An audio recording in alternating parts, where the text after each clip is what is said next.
जैसा कि हम आज अठाठ चक में मौजूद है, जहाँ पे कुत्तों की ज़बरदस्त किस्म का एक पंडाल सजा हुआ है। लड़ाई होगी बड़ी शानदार किस्म की, आप भी इंजॉय करें, हम भी इंजॉय करेंगे। मेरे साथ एक भाई मौजूद है, उनसे जानने की कोशिश करेंगे कि वो कुत्तों को क्या खिलाते हैं और ये किस किस नस्ल के कुत्ते हैं और इन पे क्या इनाम होता है और इनकी क्या खसूसियात हैं। अस्सलाम वालेकुम भाई।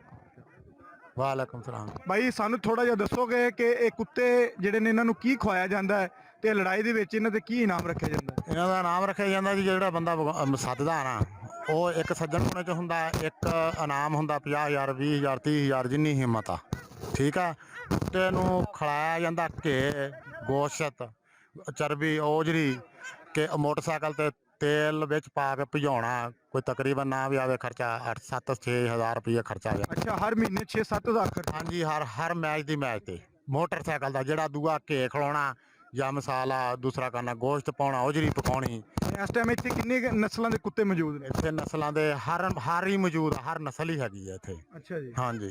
ਅੱਛਾ, ਮੈਨੂੰ ਇਹ ਦੱਸੋ ਕਿ ਇਹ ਜਿਹੜੇ ਕੁੱਤੇ ਹੁੰਦੇ ਨੇ ਇਹਨਾਂ ਵਾਸਤੇ ਕੋਈ ਖਾਸ ਕਿਸਮ ਦੀ ਕੋਈ ਖੁਰਾਕ ਹੁੰਦੀ ਹੈ ਜਾਂ ਕੋਈ ਨਾਰਮਲ? खास इन्हों वास्ते गोश्त, ओजरी, मक्खन, देसी घी, दूध। देखा नाज़रीन, जैसा कि एक भाई मौजूद थे वो बता रहे थे कि हम कुत्तों को देसी घी, गोश्त और बहुत किस्म की नायाब खाने जो है ना वो खिलाते हैं।